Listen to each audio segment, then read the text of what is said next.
Fiqurun hər birinin sahəsi 81 sm kvadratı olan 4 kvadratdan ibarətdir. Fiqurun perimetrini tapın. Bizim fiqurumuz budur. Və hər birinin sahəsi 81 sm kvadratı olan 4 kvadratdan ibarətdir. Və əgər fiqurun sahəsi 81 sm kvadratdırsa, deməli hansı ədədlərdir ki, bir-birinə vurduqda 81 eləyir? Deməli, kvadratımızın tərəfi 9-a bərabərdir. Kvadratımızın tərəfi 9-a bərabər olduğuna görə, deməli, burada 9, burada 9, burada 9, burada 9, aha, yazaq. Burada 9, burada 9, burada 9, burada 9, burada 9, burada 9, burada 9. Deməli, neçə dənə 9 nəzərə aldıq? Biz ona baxaq. 1, 9, 2, 9, 3, 9, aha, 4, 5, 6, 7, 8, 9, 10. 10 ədəd 9. Deməli, fiqurun perimetri P bərabərdir 9 vurulsun 10. Bərabər 90 sm. Düzgün cavabımız olacaq B variantı. Düzgün cavab olacaq B. Bəs niyə burada deyə bilərsiniz ki, içəri olan xətlər nəzərə alınmadı? Çünki biz bilirik ki, perimetr ancaq kənar xətlərin cəminə bərabərdir. Yəni, iç tərəflər nəzərə alınmır. Perimetr dedikdə təkcə hava deyən kənarda olan xətlər nəzərə alınır. Yəni, perimetrin qaydasından götürək. Perimetr kənar xətlərin cəminə bərabərdir. Ona görə biz içəridə olan xətləri nəzərə almadıq. Keçirik digər sualımıza. Avtomobilin 4 saat ərzində hərəkəti aşağıdakı xətti diaqramda təsvir edilib. Xətti diaqramda verilən məlumatlara əsasən avtomobilin 4 saat ərzində getdiyi yol ilk 1 saat ərzində getdiyi yoldan neçə kilometr çoxdur? Baxaq görək avtomobil 4 saat ərzində neçə kilometr yol getmişdi. Xətti diaqrama əsasən gedirik. Burada bizim zamanlarımız göstərib 1 saat, 2 saat, 3 saat və 4 saat. Baxırıq avtomobil 4 saat ərzində 200 kilometr yol gedibdi. İndi bizə deyir ki, ilk 1 saat ərzində getdiyi yol. Baxırıq 1 saata. 1 saat ərzində nə qədər yol gedib? 1 saat ərzində 100 kilometr yol gedib. Deyir 200 100-dən nə qədər çoxdur? 200-dən də çıxırıq 100-ü. Tapırıq ki, 200 100-dən 100 kilometr 100 vahid çoxdur. 4 saat ərzində getdiyi yol 1 saat ərzində getdiyi yoldan 100 kilometr çoxdur. Doğru cavabımız olacaq B variantı. Baxırıq, Şəbnəm Aynurdan 3 yaş böyükdür. Murad isə Aynurdan 2 yaş kiçikdir. Şəbnəmin 18 yaşı varsa, Muradın neçə yaşı var? Deməli, Şəbnəm, Aynur və Murad 3 nəfərdən söhbət gedir. Bizə məsələnin sonunda qeyd edib ki, Şəbnəmin 18 yaşı var. 18 yaşını qeyd etdik. Şəbnəm Aynurdan 3 yaş böyükdür. Şəbnəm Aynurdan böyükdür. 3 yaş böyükdür. Deməli, Aynur Şəbnəmdən 3 yaş kiçikdir. 18-dən 3 vahid az müddətdə tapırıq. Necə taparıq? 18-dən çıxarıq 3-ü. Eləyər 15. Deməli, Aynurun 15 yaşı var. Murad isə Aynurdan 2 yaş kiçikdir. Aynurun neçə yaşı var? 15 yaşı. Murad da Aynurdan 2 yaş kiçikdir. 15-dən 2 vahid az olan ədəd tapırıq. Necə tapırıq? 15-dən çıxırıq 2-ni. Cavab eləyəcək 13. Deməli, bizdən Muradın neçə yaşı olduğunu istəyir. Muradın A variantı 13 yaşı var. Düzgün cavabımız olacaq A variantı.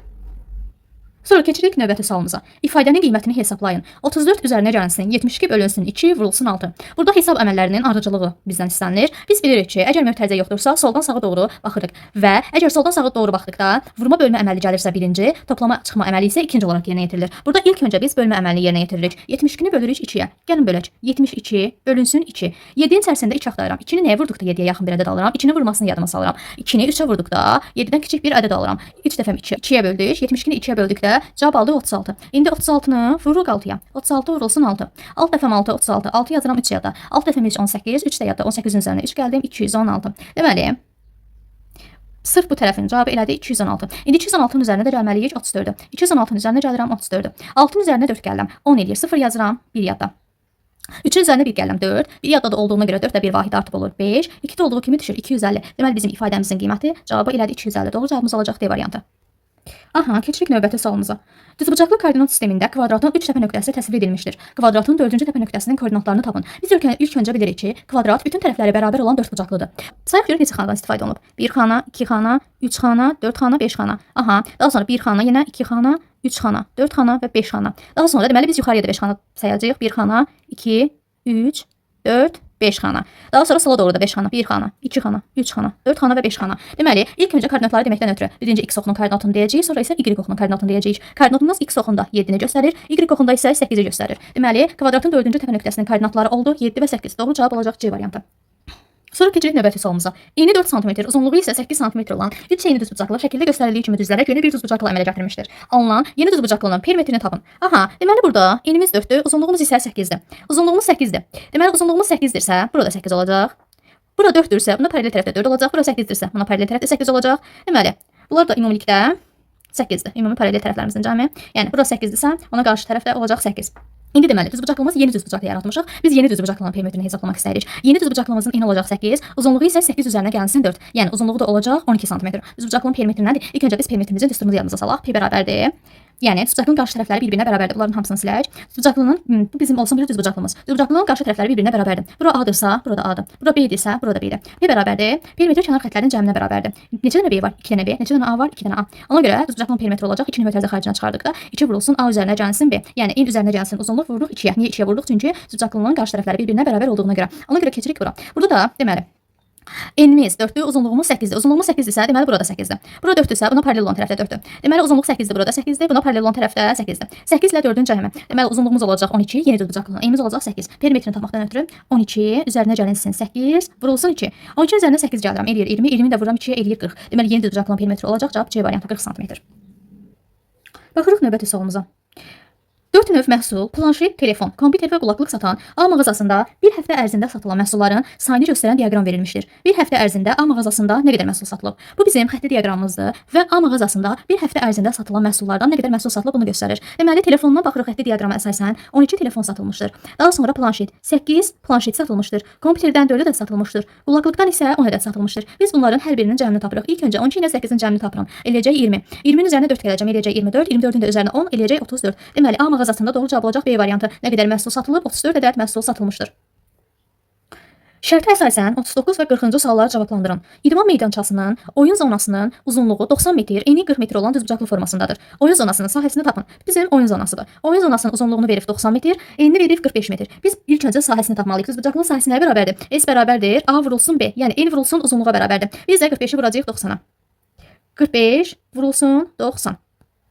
0-ı 5-ə vurduq 0. 0-ı 4-ə vurdum 0. 9-u vurdum 5-ə. Elədi 45. 5 yazıram 4 yadda.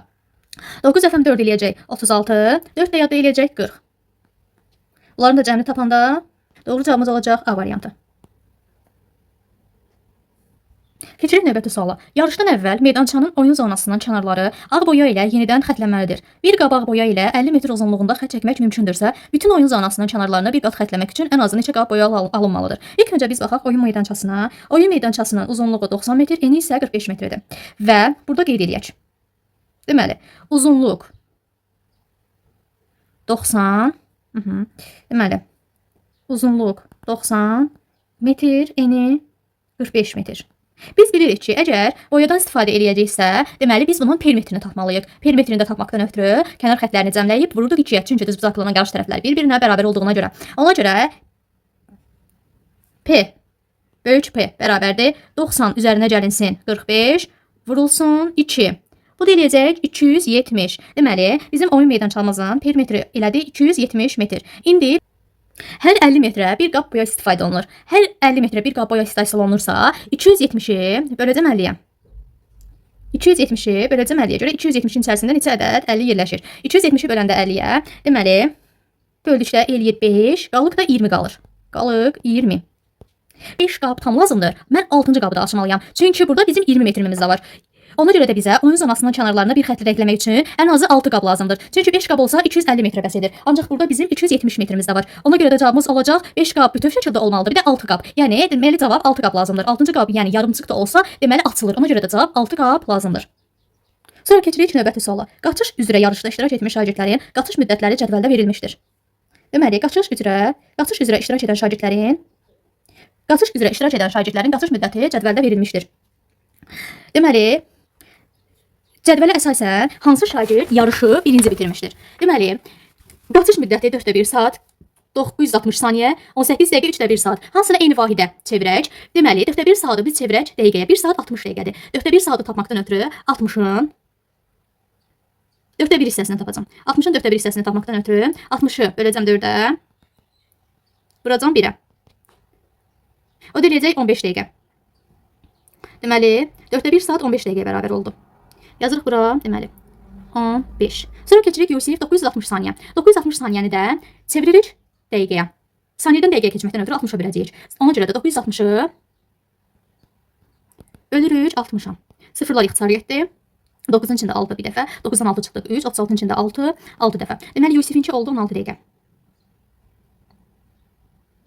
Nəzrininki onsuz da 18 dəqiqə ilə verib. Sıra Nərmininki 3-1 saat. 1 saat 60 dəqiqədir. 60 saatın 3-1-ini tapacağam. 60-ı böləcəm 3-ə, vuracam 1-ə. O da eləyəcək 20 dəqiqə. Deməli, Nərmininki də elədi 20 dəqiqə. Deməli, burada hansı şagird yarışı birinci bitirdi? Cavab olacaq D variantı, Musa birinci bitirdi. 354.508 ədədinin rəqəmlərlə yazılışı hansı variantda doğru göstərilmişdir? 354.000 yazırıq 354. 1000-də neçə sıfır var? 3 sıfır. 354.000. 508. Üzərinə gəlsin 508. Deməli, bunların cəmini tapırıq. Bunların da cəmi eləyəcək 354.508. Doğru cavab olacaq A variantı. Sonra keçirik növbəti suala. Şəmiz bütün şəkərbura və paxlavaları 6 qaba düzdü. Hər qabda 2 ədəd şəkərbura, 3 ədəd paxlava oldu. Şəmiz qablara ümumilikdə neçə ədəd şirniyyat düzdü? Deməli 6 qab. 1 qab, 1 qab, 2 qab, 3 qab, 4 qab. Deməli başlayaq. 1 qab, 2 qab, 3, 4, 5, 6 qab.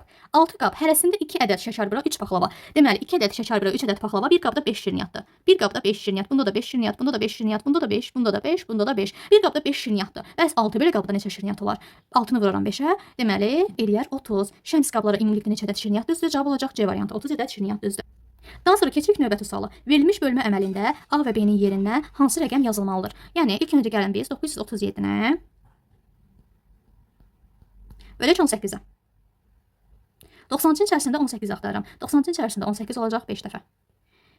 5 dəfəm 8, 40, 0 yazıram 4 yadda. 5 dəfəm 1, 5, 4 yadda olacaq 90. 93-dən 90 çıxıram, eləyir 37. 37-nin içərisində 18 axtarıram, eləyəcək 2 dəfə. 2 dəfəm 8, 16, 6 yazıram 1 yadda. 2 dəfəm 1, 2, 1 yadda da 3. Qalacaq 1. Deməli A-nın yerində durur 5, B-nin yerində də durdu 6. Deməli A-nın yerində 5, B-nin yerində 6. Doğru cavab olacaq B variantı. Sonra keçirik növbəti suala. Kənan kibrit çöplərindən fiqurlar düzəldir. Onun müəyyən qaydaya əsasən düzəltdiyi ilk 3 fiqur şəkildə təsvir göstərilmişdir. Bu qaydaya uyğun olaraq 6-cı fiquru düzəltmək üçün Kənana neçə kibrit çöpü lazımdır? Baxırıq ki, birinci şəkildəki fiquru düzəltmək üçün 4 ədəd kibrit çöpündən istifadə edibdir. Deməli, birinci şəkildəki fiquru düzəltmək üçün 1, 2, 3, 4. 4 ədəd kibrit çöpündən istifadə edir. İkinci şəkildəki fiquru düzəltmək üçün 1, 2, 3, 4, 5, 6, 7. 7 ədəd kibrit çöpündən istifadə edib. Üçüncü şəkildəkini düzəltmək üçün 1, 2, 3, 4, 5, 6, 7, 8, 9, 10. 10 ədəd kibrit çöpündən istifadə edir. Bunlar arasındakı fərqə baxdıqda deməli bunlar 3-3 art-arta gedir. Daha sonra 4-cü fiquru düzəltməkdən ötürü 13 ədəd kibrit qutusundan istifadə edəcək. 16 ədəd kibrit çöpündən istifadə edəcək. 6-cı fiquru düzəltmək üçün 16-nın üzərinə 3 gəlirəm. 19 ədəd kibrit çöpündən istifadə edəcək. Deməli Kənana 6-cı fiquru düzəltmək üçün neçə kibrit çöpü lazım oldu? Cavab D variantı. 19 ədəd kibrit çöpü lazım oldu. Sonra keçirik növbəti suala. Mağazada indirim var. Hər məhsul üçün etiketdə gördüyünüz qiymətin 1/4 qədər ödəniş edilir. Samir mağazadan aşağıdakı cədvəldə verilənləri bəyənir. Deməli, şalvarın etiket qiyməti 48 manat, köynəyimizin etiket qiyməti isə 44 manatdır. Samirin 100 manat pulu var. Bəyəndiyi məhsulların hərəsindən bir ədəd aldıqdan sonra nə qədər pul artıq qalar? Deməli, şalvarın etiketdəki qiyməti 48 manatdır. Ancaq o etiketdəki qiyməti ödəməyəcək. Onun 1/4-ni ödəyəcək. 48-in 1/4-ni tapıram, 48-i böləcəm 4-ə, vuracam 1-ə. 4-ün içərisində 4 bir dəfə, 8-i 4-ə böldükdə 2. Elədi, deməli 12-ni də 1-ə vurduqda elədi 12. Deməli, şalvarı 1/4-i eləyəcək 12 manat. Daha sonra köynəyin 1/4-i. 44-ün 1/4-ni çapacağam. 44-ü böləcəm 4-ə, vuracam 1-ə. 4-ü 4-ə böldüm 1, yenə 4-ü 4-ə böldüm 1. Bu da elədi 11 manat. Deməli köynək üçün də 1/4-ni ödəyəcək, eləyəcək 11 manat. Deməli 11 manat üzərinə gəlsin 12 manat. Cəmi bu 23 manat pul xərclədi şalvar və köynəyə. 100 manat var. Əgər bu 100 manatın 23 manatını xərcləmişdirsə, bunun yerinə qədər pul qalıb? 100-dən çıxacağam 23-ü. 100-dən çıxdıqda da 23 gəlin alt-alta yazıb çıxaq. 100 çıxılsın 23. 0-dan 3 çıxa bilmirəm. Ondan 1 onluq verdim. Elədi 10. Ondan 3 çıxıram 7. Onun birini verdiyimə görə burada qalıb 9. 9-dan da 2 çıxım eləyəcək 77. Deməli Samirin nə qədər pulu qaldı? Artıq B variantı 77 manat pulu artıq qaldı. Nurlan 7 sayda kubu bir sıraya düzüb kuboid düzəltdi və kuboidin bütün üzlərini boyadı. Nurlan kubları yenidən ayırsa, kubların ümumilikdə neçə üzü boyanmış olar? Bizim 7 kubumuz var. Hər kubunda 6 üzü var. Cəmi 7-ni vuraram 6-ya, cəmi eləyər 42 üz. Yəni bu bunların cəmi üzlərinin sayıdır. Nurlan 7 sayda kubu bir sıraya düzüb kuboid düzəltdi və kuboidin bütün üzlərini boyadı. Baxaq, bizim 7 dənə kubumuz var və hərəsinin 6 dənə üzü var. Cəmi 42 üzümüz var. Biz bunları boyadıqda bunların bir-birinə toxunur. Bunlar bir-birinə birləşik olduğuna görə daxildə hər xəttin, hər yəni toxunan hissənin 2 dənə üzü boyanmamış qalır. 2 üzü yox olur, boyanmamış qalır. Çünki birinci kubunda, ikinci kubunda bir-birinə toxunan hissələri boyanmamış qalır. Ona görə də biz sayaq görək neçə dənə üz bir-birinə toxunur. Baxaq 1, 2, 3, 4, 5, 6. 6 dənə toxunan hissə var. Hərəsinin də 2 dənə üzü boyanmır. Ona görə də 6-nı vururuq 12-yə, cəmi 12 dənə üz boyanmır. 42 üzdən 12-si boyanmırsa, deməli 30-u boyanmış olur. Cavabımız olacaq A variantı, 30-a bərabər. Sonra keçirik növbəti suala.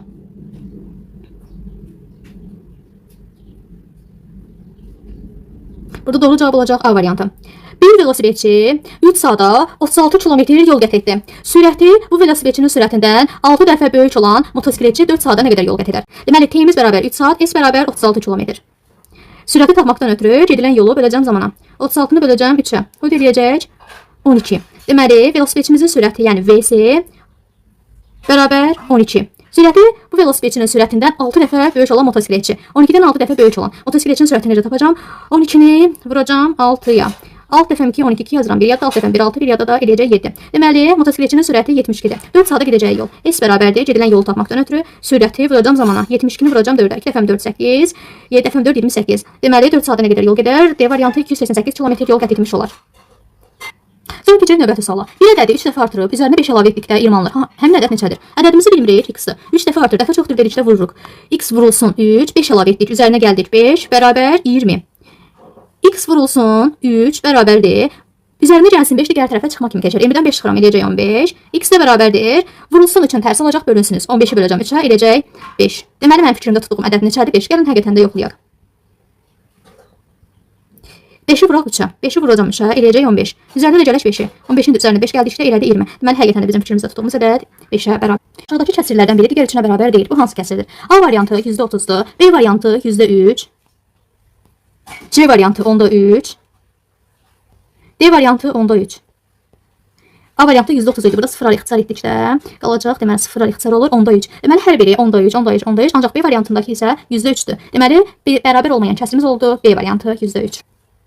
Verilən fiquru düzbucaqlı paralellipedə kuboida tamamlamaq üçün neçə vahid kub lazımdır? Biz ilk öncə bütöv bir fiqurun, bu fiqurun həcmini hesablayacağıq. Baxın, deməli burada 1, 2, 3, 4, 5. Burada 1, 2, 3, 4. Burada 1 altda 2, 3. Deməli 5, 4 və 3. Yəni burada görünməyən bir hissə var. Siz bunun altını görmürsünüz. Fiqurun hündürlüyü 3, eni 4, uzunluğu isə 5-dir. İndi gəlin biz bunun həcmini tapaq. 5 vurulsun 4, vurulsun 3, elədi 60.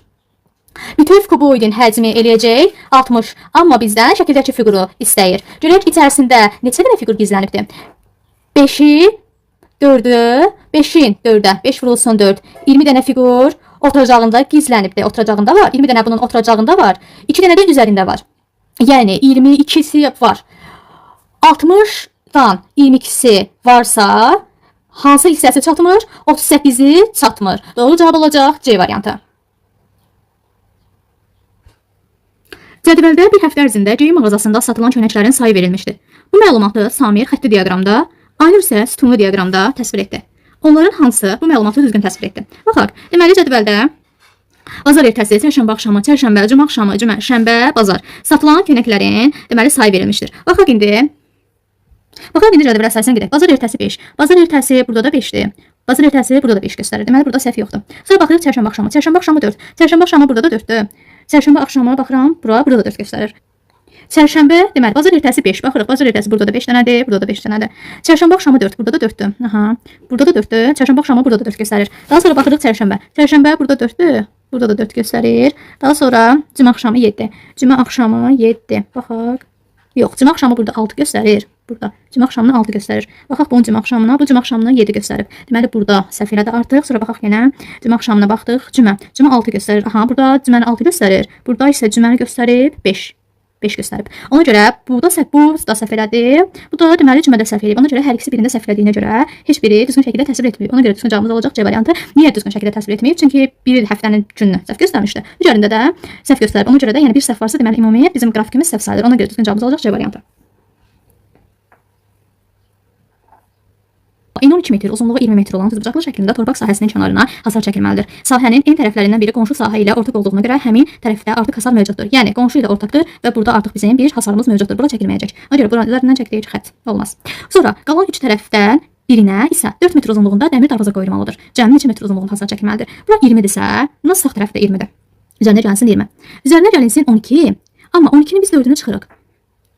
Buradan niyə 4-ü çıxırıq? Çünki darvaza biz hasar çəksək, əgər darvazaya biz hasar çəkirik, biz qapıyı necə girib çıxacağıq? Ona görə biz darvazanı çıxmalıyıq. 20 üzərinə 20 gəldik, 40, 40 üzərinə gəldik 12, elə 52, əlkində çıxacam 4-ü, eləcək 48. Deməli cəmi 2 metr uzunluğunda hasar çəkilməlidir, 48 metr uzunluğunda hasar çəkilməlidir. Yenə deyirəm, buradakı darvazanı niyə çıxdıq? Çünki əgər mən bütün şəkildə hasar çəkdim, yəni bütün şəkildə bağladım, bəs biz qapıyı necə girib çıxacağıq? Tutaq ki, bu şəkildə yəni hasarımızı çəkdik. Yəni darvazaya da hasar aldıq. Amma biz burada girib çıxmaqdan ötürü bizim bir qapıya ehtiyacımız var. Ona görə biz bu 4-ü bu rənglə göstərirəm. Bu 4-ü çıxmalıyıq ki, bizim giriş çıxışımıza icazə olsun. Ona görə də biz darvazanı çıxdıq.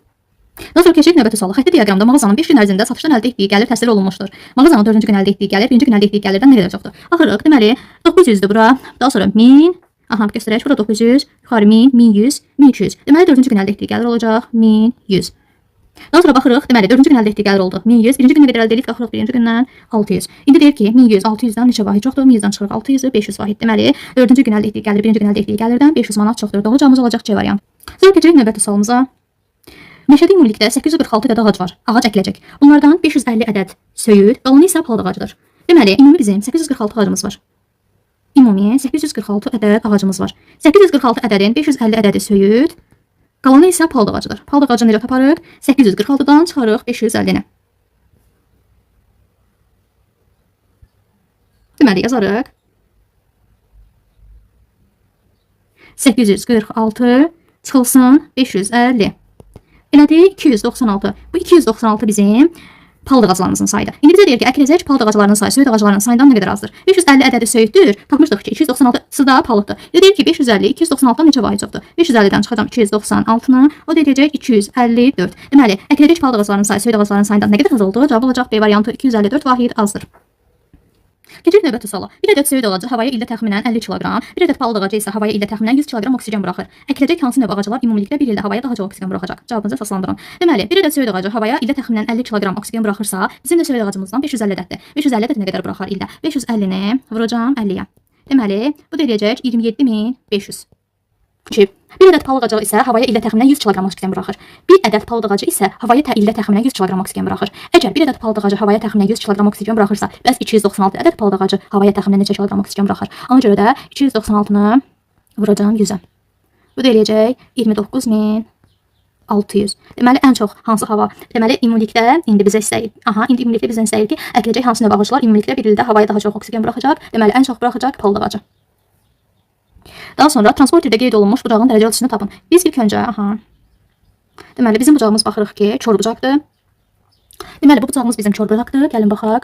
90, 100, 110, 120, 130, 140. Deməli, bizim bu bucağımız 140 ilə 130 arasındadır. 140 ilə 130 arasında olduğuna görə deməli, bizim bucağımızın dərəcə ölçüsü olacaq 135 dərəcə. Keçirik növbəti suala. Seymur eyni şokoladdan 3 ədəd aldı. O bu şokoladlar üçün kassaya 2 ədəd 5 manatlıq verdi. Kassiyer ona 1 manat, Seymur eyni şokoladdan 3 ədəd aldı. O bu şokoladlar üçün kassaya 2 ədəd 5 manatlıq verdi. Kassiyer ona 1 manat qaytardı. Bir şokolad neçə manatdır? Deməli, Seymur əgər kassaya 2 ədəd 5 manatlıq veribsə, deməli 10 manat kassaya pul veribdi. Seymur 10 manat kassaya pul verib. Kassiyer ona 1 manat qaytardı. Yəni 10 manat pulun 1 manatını qaytardı. Deməli, ondan çıxırıq 1, bu 9 manatını xərcləyibdi. Baxaq növbəti suala. Seymur eyni şokoladdan 3 ədəd aldı. O bu şokoladlar üçün kassaya 2 ədəd 5 manatlıq verdi. Kassiyer ona 1 manat qaytardı. Bir şokolad neçə manatdır? İlk öncə Seymur kassaya 2 ədəd 5 manatlıq verdi, yəni 10 manat verdi və 10 manatın 1 manatını kassiyer ona qaytardı. Deməli, Seymur 10 manatın 1 manatını qaytardısa, deməli 9 manatını xərcləyibdi.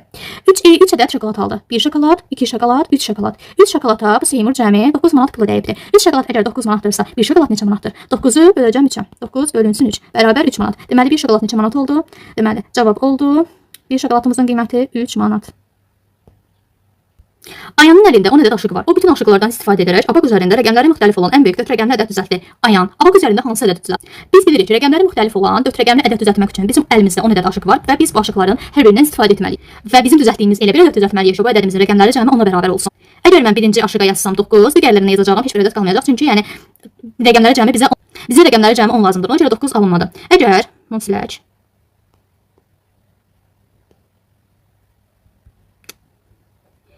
Ayanın əlində 10 ədəd aşığı var. O bütün aşıqlardan istifadə edərək abaq üzərində rəqəmləri müxtəlif olan ən böyük dörtrəqəmli ədəd düzəltdi. Ayan abaq üzərində hansı ədəd düzəltdi? Yəni ayanın əlində 10 ədəd aşıq var. O bu aşıqlardan istifadə edərək, yəni hər birindən istifadə etməlidir. Rəqəmləri müxtəlif olan dörtrəqəmli ədəd düzəltməlidir və düzəltdiyi ədədlərin rəqəmləri cəmi 10-la bərabər olmalıdır. Biz əgər 9 ilə başlasaq, rəqəmləri cəmi 10, rəqəmləri müxtəlif ədəd yarada bilmərəm. 8 ilə olsa, 8 bura 2 yazsam 0 0. Burada rəqəmləri müxtəlif olan bir ədəd yarar. Çünki bizə şərtdə qeyd edilibdir ki, rəqəmləri müxtəlif olmalıdır.